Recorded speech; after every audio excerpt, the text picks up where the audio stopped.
to see everyone. Thanks for coming. Signing day press conference. Coach, I'm going to ask you, if you don't mind, just to open up with just a few comments. Sure. On what we know so far and what you can say about the class. Yeah, we have really good class already assigned, and waiting on a few more things that may go a little bit later into the day. But right now we have 18 guys signed. Really good class, 7 Ohioans. I'd like to kind of go through each of these guys as we go through the press conference, but this is a group that a bunch of these guys jumped in early on, and they give us a great support to our already strong team. But I'm going to just start off alphabetically and go through some of these guys. I really feel strongly about the Armstrong twins, the year that they had, coming from a great program in St. Ed's. Obviously what they did as a team this year, and they led the way. Guys have been tremendous in terms of their development throughout their high school career, and you're seeing them play their best football, and we're very excited about them. Mylan Graham, we recognized him early on in the process. Brian did a great job of building that relationship up. We think he gives us a lot, and it has a really bright future ahead of him. Max LeBlanc is at the Baylor School. His family is from Canada and Montreal. Really talented young man. Came down from Canada, and had to make the transition to a school where he was on his own, but really did a great job when he was there. His film is tremendous. We think he brings a lot of versatility to the team. Miles Lockhart is a corner that I actually saw play live. He's going to be a nickel for us as well. Miles is extremely competitive. He fits what Jim wants right there in that nickel position. He can also move out to corner, but really nasty, tough player who has jumped in and been a great part of this class. Jalen McLean, safety from Seton Hall Prep, another guy that had a great year. His team had a great season. In a position of need. He's a guy who's very productive in his high school career. Certainly had a great senior year. Eric Mensa is a guy that came to camp, worked with Larry. Comes from a great family, Mountain View High School in Virginia. Was really a strong player. Had a good year. He's played multiple positions in his high school career, and brings a lot of versatility there. Ian Moore, is a guy who, again, jumped in early. I think he was one of the first guys to commit in this class. He's been great. Again, had a really good high school career. Brings, again, some versatility. He can move some different places inside, and Ian's going to be a really good player for us. Aaron Nolan is somebody who is special in a lot of different ways. The way that he conducts himself, the way he handles himself, and he has very high end. He's very athletic. And he's going to be the leader of this team. James Peoples is a dynamic running back who, again, has had a great high school career. He can do multiple things. He's strong. He's got great change of direction. He can catch routes out of the backfield. He's going to be a dynamic player, and I think going to make an impact early on his freshman year. Peyton Pierce out of Lovejoy in Texas. This is a guy who, he wrestled. He's, done so much for his team. He'll play quarterback. He's very versatile and has done a lot of things. He comes from an unbelievable program and great family. He brings a toughness, hard hat mentality, and, we're very excited about him. Roy Roker from Bishop Rowe down in Fort Myers is someone that we got on late, had a really good senior year. And that's, we've had some, good luck with guys who we've evaluated late. Evaluated them their senior year.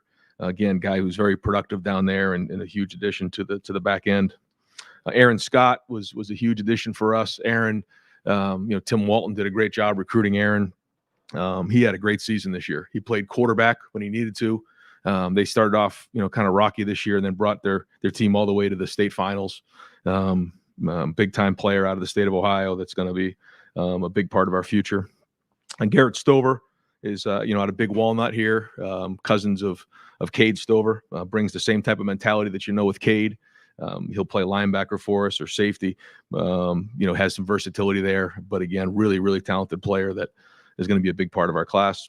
Gabe Van Sickle's another one that, we looked at late. Justin evaluated him. We see a really athletic guard who, could possibly move into center, but very athletic and has a huge upside. Bryce West is out of Glenville. Bryce, we offered early on in the process. Coach Ginn was a big part of the process, and he's one of the best corners in America. Huge addition to the back end. Sam's William Dixon is a local guy who has some versatility. He was listed as an athlete at one point, but now we're going to start him at running back. He's been at a bunch of our practices recently, coming by and watching. Brings again versatility. He can move around, do some different things with him. And then Demarion Witten is listed as a tight end, but he can do a lot of things. He played wide receiver recently in the U.S. Army game down in Texas and had 3 touchdowns, was the MVP. Really dynamic, out on the perimeter. So those are the guys right now that we have signed. We're still waiting on a few other guys to kind of see how that goes. That may go on, later into the day or into the night. But those are the 18 guys, and our guys and staff did a great job with these 18. Thank you, Coach. We're going to open up the questioning. Far left, Brendan Gulick, Buckeyes Now on that side. Coach, I want to ask you specifically about Demarion and his skill set. I know you like his versatility and his speed. What is it about that kind of player who lines up in so many different places for a team that needed him to do different things that allows you to project what you think you can get out of him when he comes here? Yeah, it started early on when Coach Ginn had him as a young player and told me this kid is special, and he said, he can be the best receiver in the country. And when he said that, you kind of take a step back, but you're seeing exactly what he's talking about. You watch him on the basketball court, and he's going to have to grow into play tight end if that's where he ends up, getting down in there. But you can do multiple things with Demarion, and like you said, it can be a matchup issue. But his length and his size and his ability to play the ball is tremendous. So. Again, Ted did a great job identifying him early on. We jumped on him early on, and you can see his ceiling is extremely high. As you got to know both Deontay and Devontae, obviously the tape kind of stands for itself, but off the field, what impresses you about those 2 guys? It's the overall makeup. They have great work ethic. They played basketball when they were younger, and then they really just focused on football the last couple of years, and you can see the improvement. Year in and year out, and then almost week in and week out, and they're becoming really good offensive linemen and football players. And sometimes you don't grow up playing the position. You have to grow into the position a little bit, and you're seeing that. And they're both bigger guys. They're long body types, and you just see them get more and more comfortable playing the position, understanding the technique and how to bend and get low. And they come from a great program, and they're well coached. So all the above. Front row, Dave Biddle, 24/7 Sports. Ryan, in your estimation, is the recruiting on the offensive line and defensive line substandard for Ohio State standards? Why or why not? No, I mean, we try to, identify the guys that we think are the right fit for us, and we go get them. I'm really excited about the guys that we have. We think that, they really fit well with what we're doing on offense. And you have them in camp, you see them in camp, you see what they're going to do, and you project into what they're going to be. And then, ultimately you have to fit, the needs that you have. So, we always want to be the best in the country, and I think we have a great group coming in. And switching gears, do you expect to make any changes to your coaching staff after the season? Like I said to you before, we got this bowl game to play, and we're always going to evaluate it. And, if there's any updates, then, I'll give them at the right time. But we're always going to evaluate it after every season and go from there. Stephen Means, Cleveland.com. Ryan, with Air, obviously you guys had a quarterback at one point in this class that maybe was the foundation of this class. And then about a year ago, you had to maybe pivot a little bit. Can you just take us through the timeline of identifying Air about April and why you guys zeroed in on him, that relationship? Yeah, we watched this film and saw the athleticism and just kind of a baller out there, making a lot of plays, state champ. He was high school teammates with Jelani Thurman. So we were down there some and got to see who he was and saw all the people in the area and the school and the coaches talk about what a great player he was, what a great leader he is. And it doesn't take long. When you talk to him, you recognize how mature he is and his approach. And that's a big part of it. So, we just love that part of it. We feel like he's got a really high ceiling, when he gets here, and looking forward to get to work with him soon. When you guys I mean, you've gone through this a couple of times where you get a quarterback and then some things happen and you end up having to do it again. What's that process like when you lose the guy? And then are you reevaluating guys you looked at before? Are you looking at new options? How does that work? Yeah, I just think that, the way things are now with recruiting, there's just a lot of twists and turns along the way. I just think about when, even 5, 6, 7, 8 years ago, 10 years ago, somebody would commit, and the timing was their own, but then that was kind of it. You moved on. Now there's twists and turns along the way for a lot of different reasons. And so, you just have to work through those and figure out, who's the right guys for you at the time. And then, fill your 85 and that's what it is. But, there's a lot of twists and turns along the way. And now you have the high school class, then you have the portal, and you have different parts to make sure your roster's right. Squeeze one more in.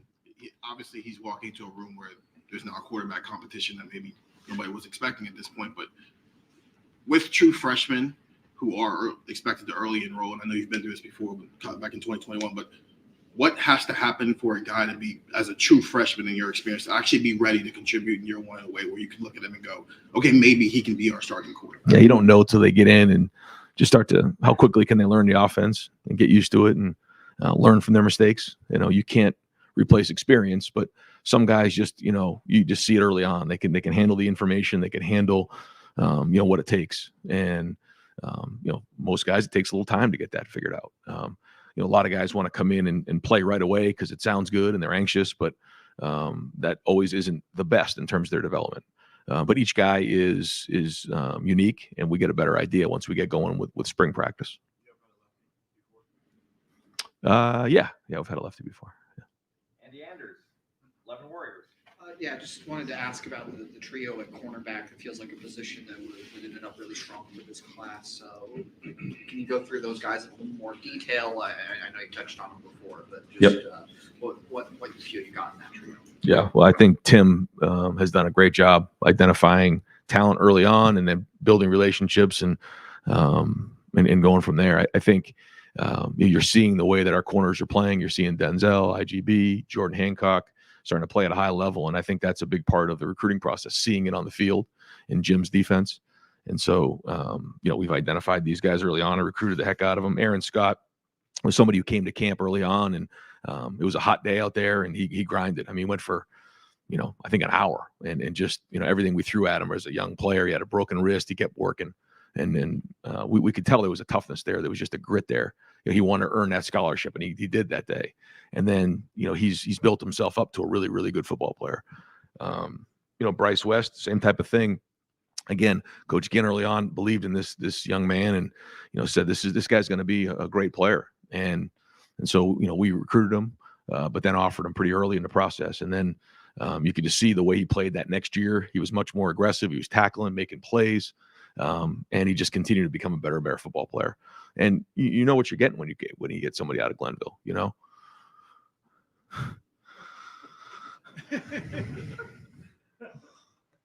Really? Yes, it's real.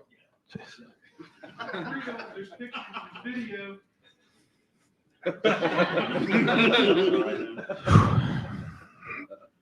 I'm nervous for you. Yeah, if you want to take us Yeah. through your emotions real quick.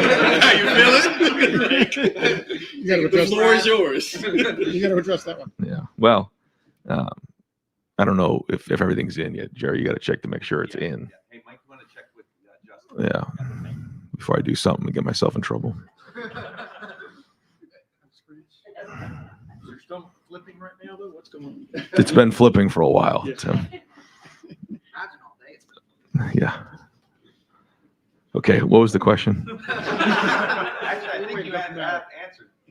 talking about cornerbacks. I think Yeah, the only guy you haven't right. gotten to was Miles.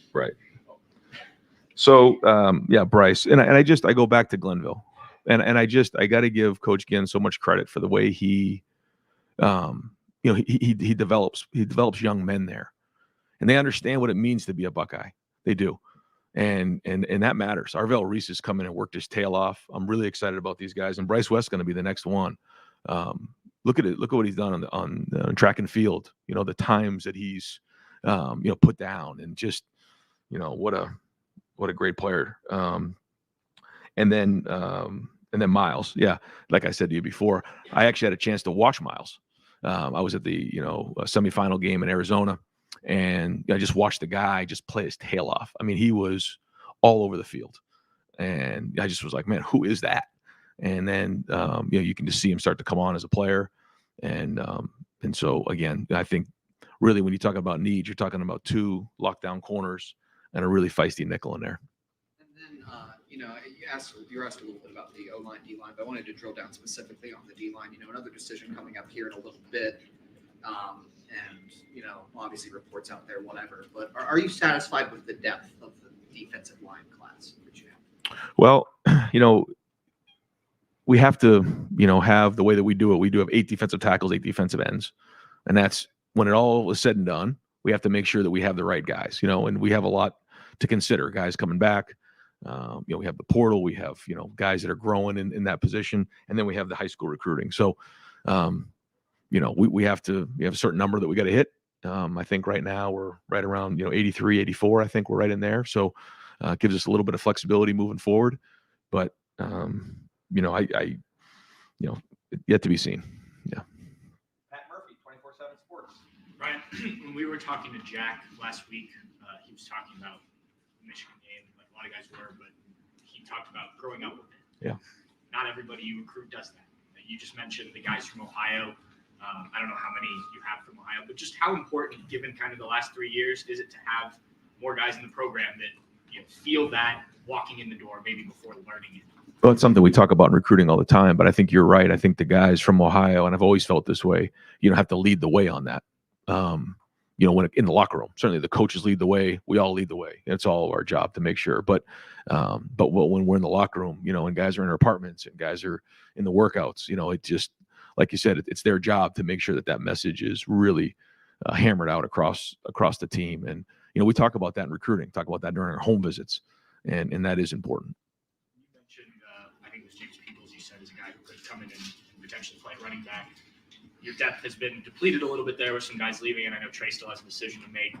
How do you feel like both of those guys could contribute maybe quickly if needed? Yeah, may need them to, depending on, Trey. And right now we're at 4, and we like to be at 4 or 5.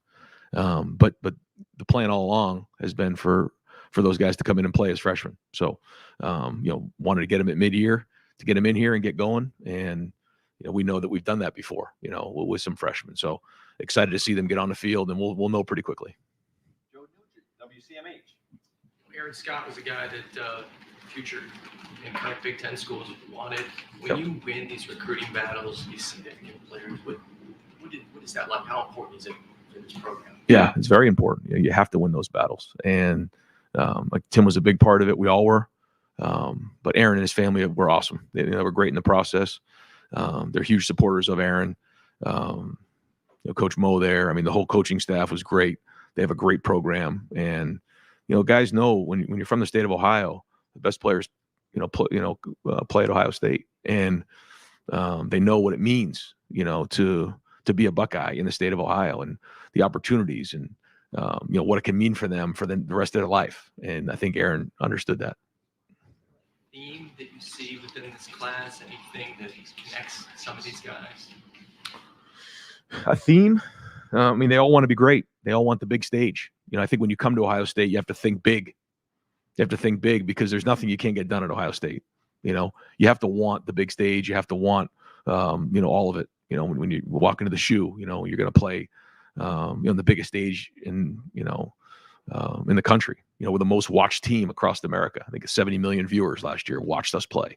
You have to want to be great. You have to want to be elite. You have to want to walk in a room where you're going to have a bunch of great players that are going to compete every day. You've got to be competitive. And that's probably the thing you notice the most. Tom Moore, Buckeye Huddle. Ryan, you said earlier you would sort of evaluate the staff after the season. What are the specific factors that you are evaluating, and what's the standard that they're being evaluated against? Yeah, we the first thing is, recruiting. That's the number one thing. You got to recruit your position. It's your job. You're the head coach of your position. You got to make sure that, that room is strong, year in and year out. We have a certain amount of depth that we have at each position. And then, it's your job to make sure that you have, the best room in the country. I think that's the other thing that we talk about a lot. And when you're at Ohio State and you're coaching, the wide receivers, it should be wide receiver you. If you're coaching the linebackers, it should be linebacker you, because this is the best place in the country. And so I think that's the first thing. I think the second thing is how they perform on the field. What type of production are you getting out of your unit? And a big part of that is the development. When if you're recruiting really well and then you're developing your players, then usually you're going to get production. And then the last thing is just, what are you bringing schematically to the table? Are you putting your guys in a situation to be successful? And that's our job as coaches. Right next door, Jeremy Birmingham, the podcast. Ryan, it's been a couple of years now in this new era, and the last 2 years we've talked on this day about the need for guardrails in college football that haven't happened yet. How much harder is this job than it was 2 years ago? Listening to Chip Kelly, obviously one of your mentors the other day, he had a lot of things to say about what he thinks college football needs to adopt or trend towards. Do you have thoughts on that? And, how do they vary? I mean, where do you see this going for the game? I mean, I think it's a long conversation. I think there's a lot of different ways that we can look at it. I think, the biggest thing is, you just have to adapt to the landscape that's going on. I do think that, like you said, there's just been so many changes, and college football adapts very, very quickly. I mean, the way it was a year ago is not the same. The way it was 3 weeks ago is not the same. It is constantly changing. And so, we just have to adapt at a high level. But, we certainly all need to sit down and figure out, how we can, move forward in a direction that, like you said, has, guardrails and, what that all means. I think that's a challenge in college football because, if you put a bunch of coaches and ADs in a room together, they all come from different areas of the country. Their schools are very, very different. So I think, that part of it is a major challenge, but the number one thing right now is for us to adapt and move forward. As this cycle comes to an end and you start looking ahead to the next one, can you look ahead and see what the next speed bumps are? Or is there? Yes. What do you think those are? I just think right now it's roster management across the board and all the things that come with that. In making sure that, you have a team, not a bunch of individuals, but also making sure that, you're advocating for your players and they are getting what's fair. I think that's the big balance right now, and making sure that you're building something that's sustainable. I think that's all really important. He's not. We're still waiting for Justin Kubiak. Cameron T. Robinson, the Athletic. Brian, you mentioned how there's the high school class and then the transfer portal class.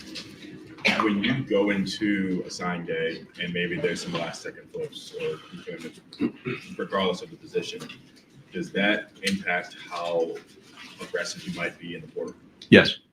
Yeah. At what point do those conversations change? Like, at what point are those conversations, okay, this person's leaving, we need to get some right away? Is it a couple days later? How does that process work? I think you always have contingency plans in place for if something were to change.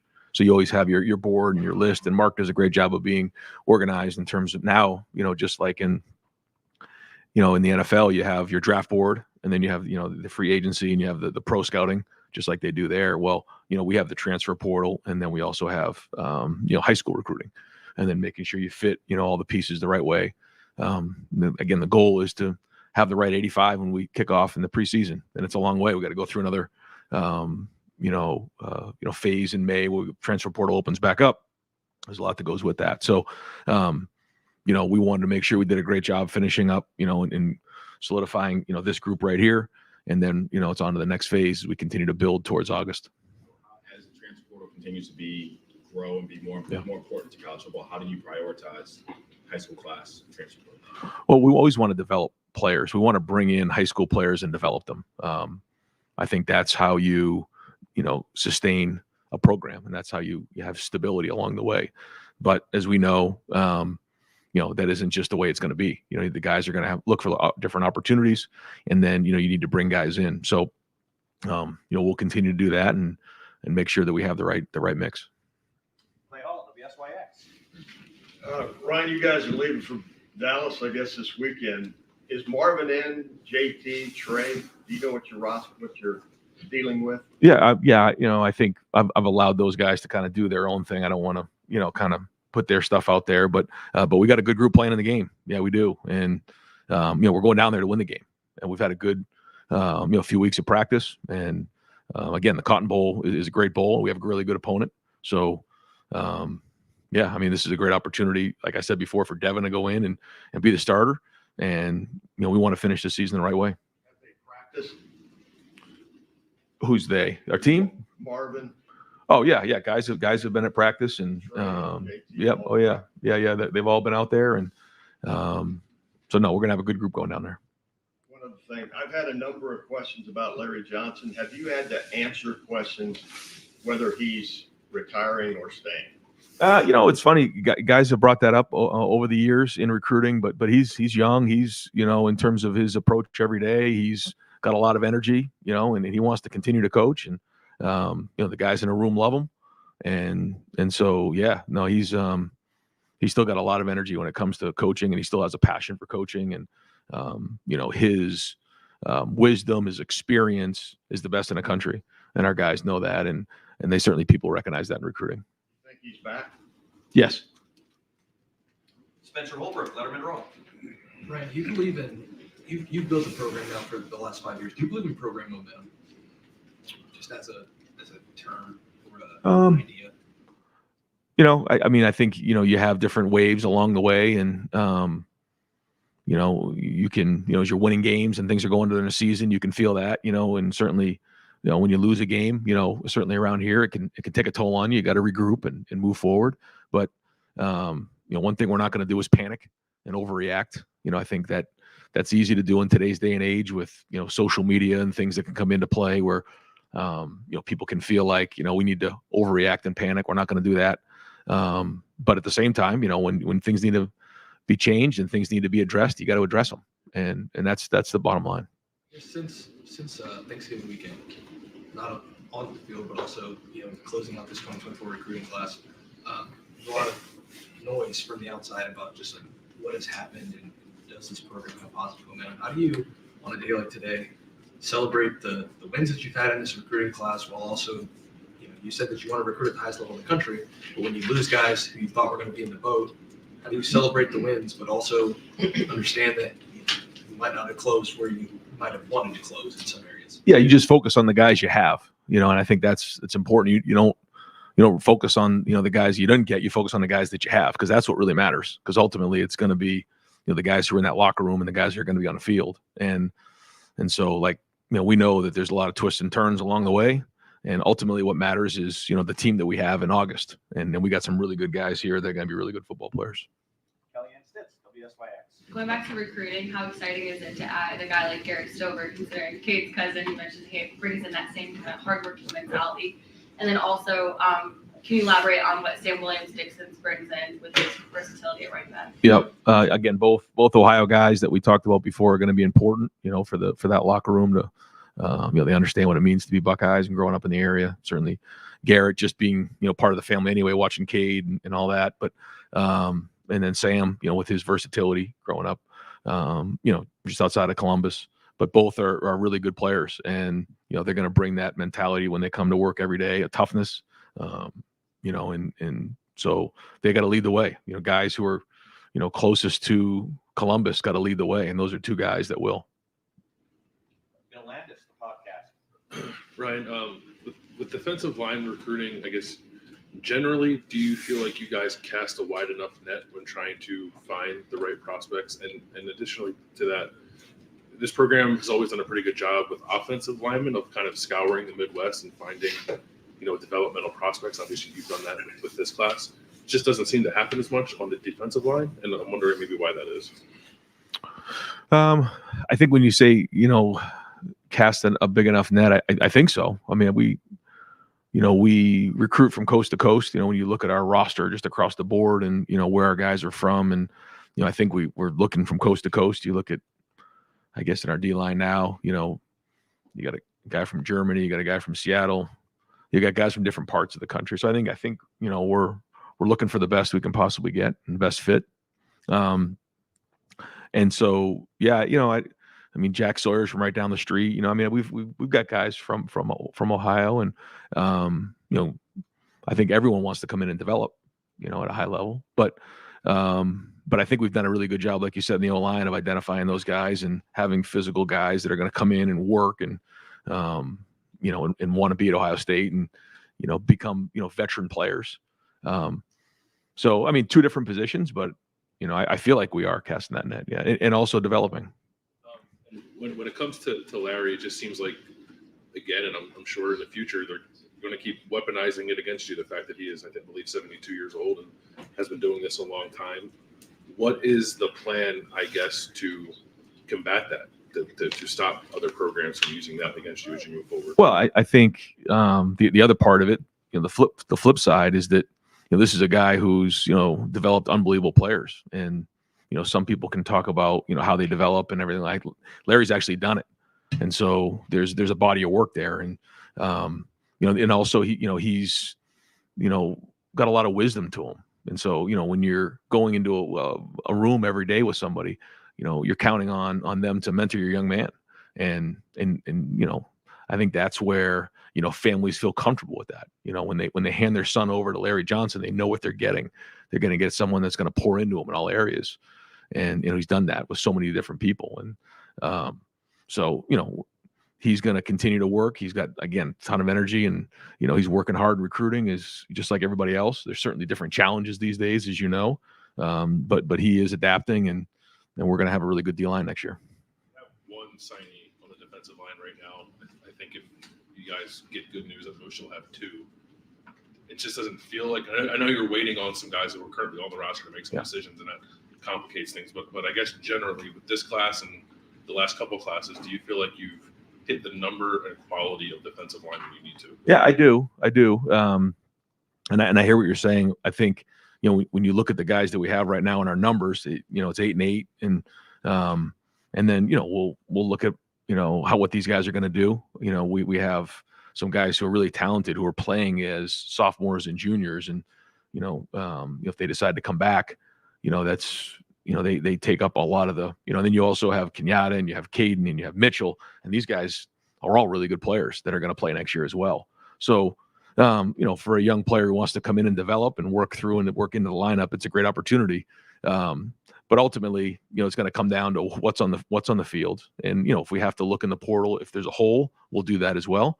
But no, I feel like right now that room is a good room, and it's a little bit going to be year to year in some different spots because of the way that things shake out in the portal and recruiting right now. So I feel good about that room, but we'll keep looking at it and make sure that we got the right group in August. Nathan Barrett, Cleveland.com. We haven't talked to you since Kyle's decision became public. Just anything that you can say as to ways that you think you could have handled that better, or how surprised were you at the way that sort of went sideways? Yeah, I'm gonna just keep the conversation private between us, but and I really don't want to get into it because I don't think it serves anybody any good. I think Kyle was very well respected here. We wish him nothing but the best. He played some good football here, and spent 3 years here and made a lot of relationships here, and I think he's committed to another school now, and he'll do well there. He will. So I don't think it's worth getting into all right now, but certainly wish him nothing but the best of luck. There's a lot of guys in that room that care about him a lot. That decision then led to a lot of speculation as to how much you guys would get involved in the transfer portal with the quarterback. How did you look at that, approach that, and ultimately what, I guess, decisions have you made about that? Yeah. I think that, competition is very, very healthy. I think, Lincoln's really been coming on. Excited to see Air, get going here this spring. But, fired up to see the way Devin's been practicing the last few weeks. It's been great for him. Now that he's healthy, his ankle's feeling better, and kind of like, okay, take this thing and run and see how the next couple of weeks go in terms of the way he handles himself. Excited that he's going to be able to play in this game, and then just go from there. But Devin was real close, going into the season. And so this is going to be an awesome opportunity for him to take it and run. And so excited to see that. And, And again, I think the guys have seen, what he's been, the last couple practices have been very good. But also, Lincoln and Air, I mean, these guys are talented young men who want to get on the field.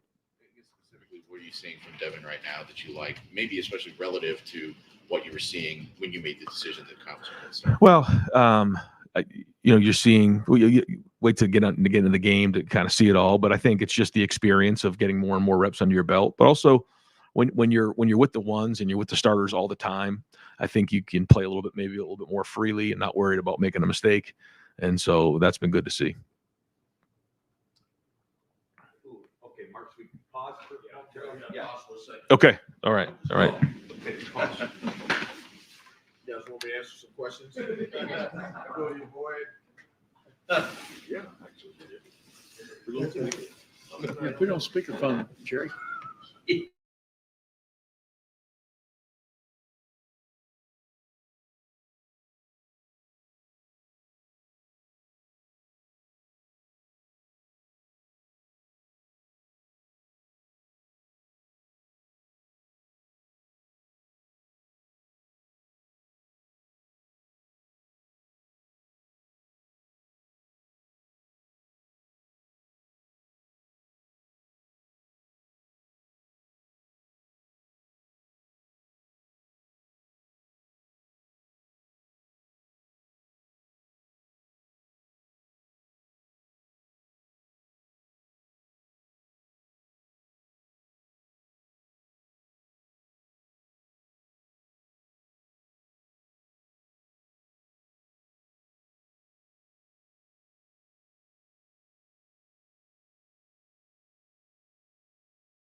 All right, we're gonna continue.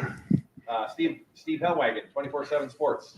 Yeah, Coach, the academic calendar here kind of derails a lot of what you can get done in terms of the portal and everything else. I know class is starting in January. Do you expect one or two portal people to be with you when class starts in January, or is that still a possibility? Oh, it's definitely a possibility. Yeah. We're looking at it hard, and we're recruiting guys, and we have a visit window there in January right before classes start. So, we wanted to do a great job finishing today, but we've been once the portal opened, we've identified them, and a big part of it is making sure we have the right fit, and part of the process is you don't have a time to get to know who these guys are. So sometimes you bring them on visits and you learn about who they are, you make sure it's the right fit, and then you go from there. So we're going to be all over it. Running back, you lose Evan, you lose Chip. From where we sit, we don't know where Trey stands. Seems like Dallin would come back, and you're adding two guys here. Just what do you do about that situation? How are you working to manage it, I guess? Is portal part of that? Yes. I mean, it could be, based on how things shake out here. But, again, let, Trey, he's going to, got a decision to make for sure. But we'll go from there and, kind of see how that goes. And that'll obviously have an effect on how that room looks next year. Dan Hope, 11 Warriors. Just to follow up on transfers, I mean, obviously there's been some schools that have added a lot of guys. You guys haven't added anyone yet. Do you feel like you guys are behind it all in that process? No.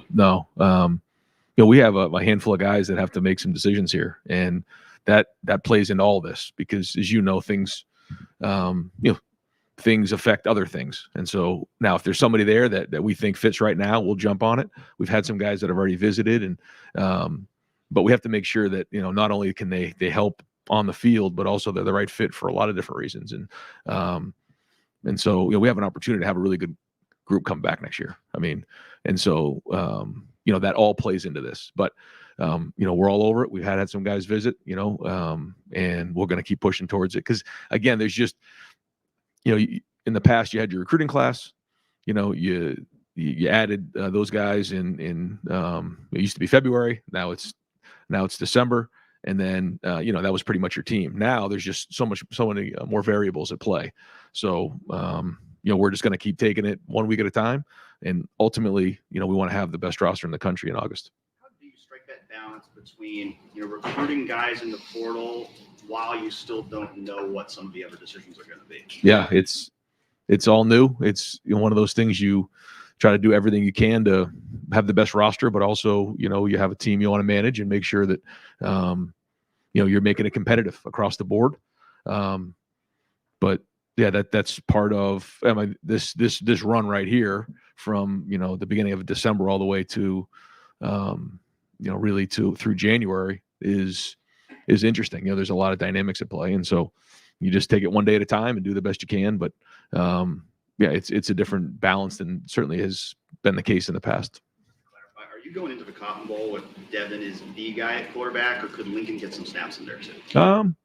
I mean, the plan is still play Devin. And, if the situation comes up to get Lincoln in the game, we would do that. But this is going to be Devin's game to play. All right, Matt Parker, 11 Brian, just by chance, was that phone call from Buford, Georgia? I can't comment on that. Okay. Well, worth a shot, right? Yeah. Until then, as it relates to finding guys late in the cycle, guys like Gabe Van Sickle and Leroy and things like that, what goes into scouting guys into their senior year? And you have to look at guys with a different lens when it's super late in the cycle. Yeah. And, you have to identify how they fit into the whole room, and whether it's a position or those type of things. And, we just see somebody who's a really good athlete, somebody who, when you watch the film, he's not playing, in terms of, he's not playing down in Texas or playing at, some of the bigger schools, but when you see him out there, I mean, you recognize him, he sticks out. He plays at a high level, and I think that he's going to transition really well into college football. All right, folks, we've got about 5 more guys that I need to get to for questions, but I also have a commitment for Coach at 1:15 with the Big Ten Network. So I'm going to pause this, Coach, if you don't mind. If we're going to go in and knock that out so we can get that done. We'll be back here in about. Okay, you got it. All right. Oh, really?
feel like this press conference is like signing day. You guys are getting a feel for how hectic and crazy it can get. So appreciate your guys' patience.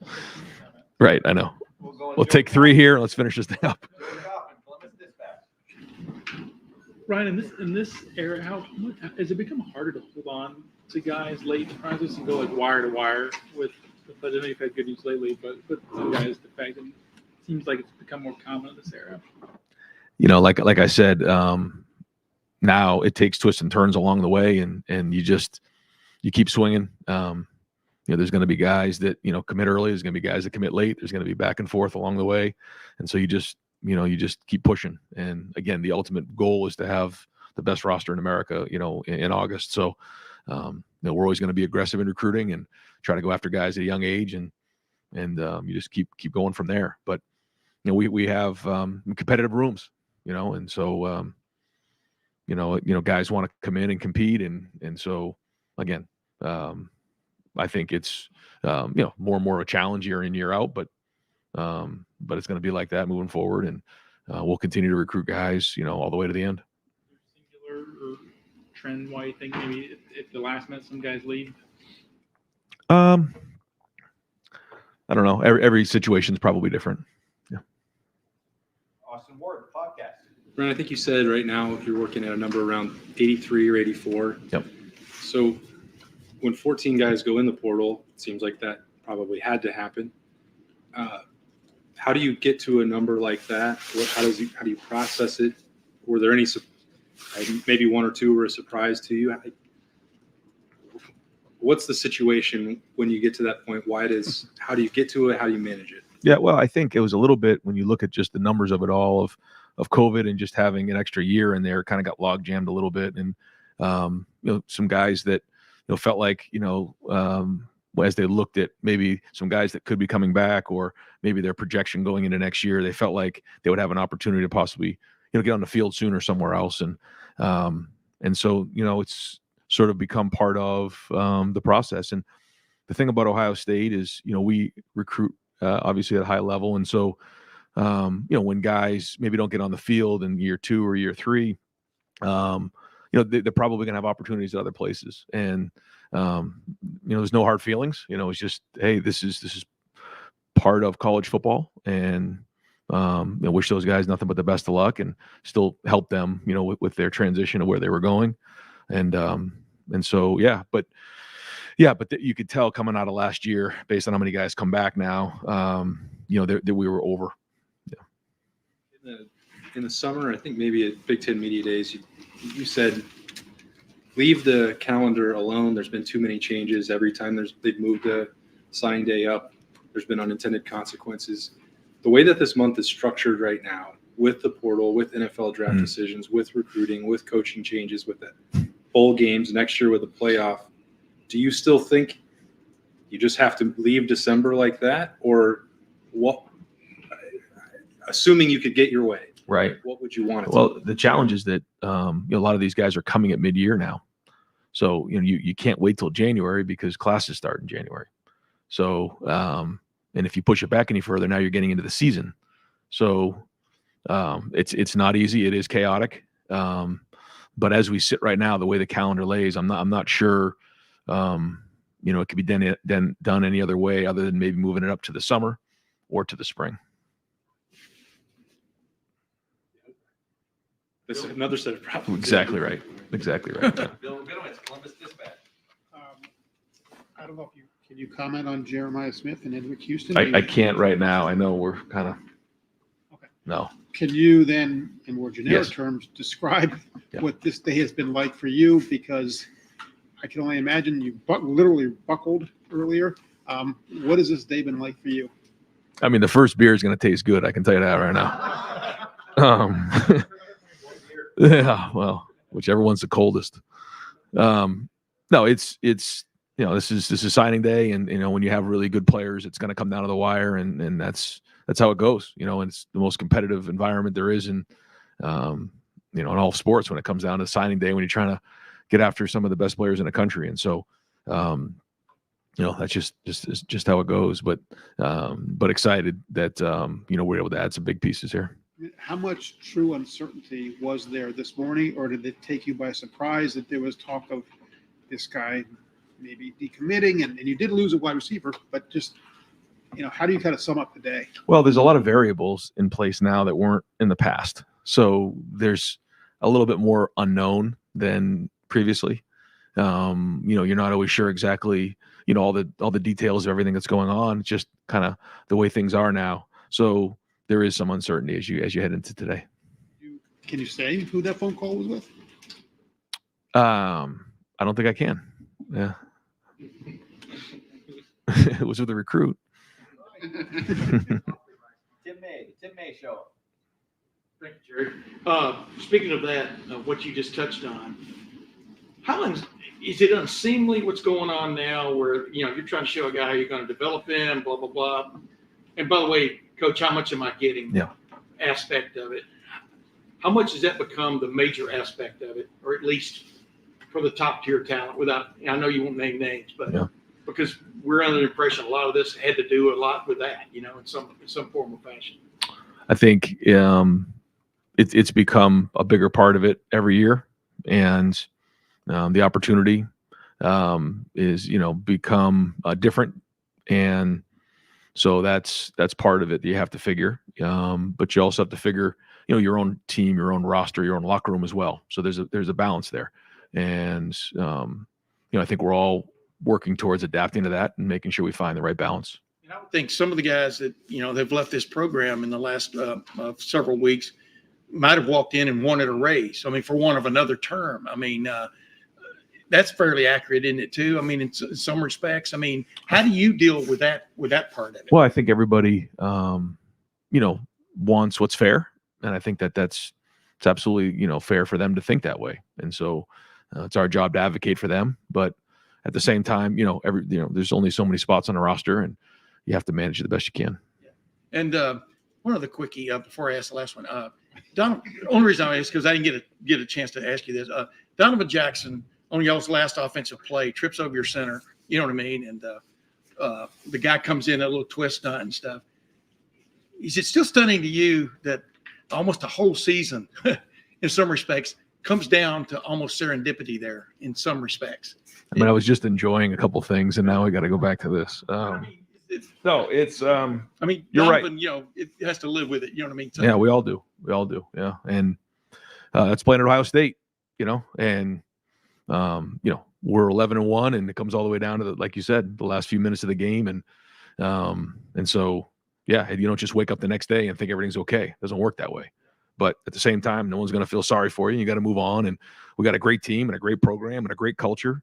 But yeah, I mean that hurts, and we've said it before. You've heard me say it. It can come down to one play, and so here we are. But again, you don't just forget about that kind of stuff. But you got to move on, and we are. But it speaks to what he's about too. I mean, just him. There are other guys too like this.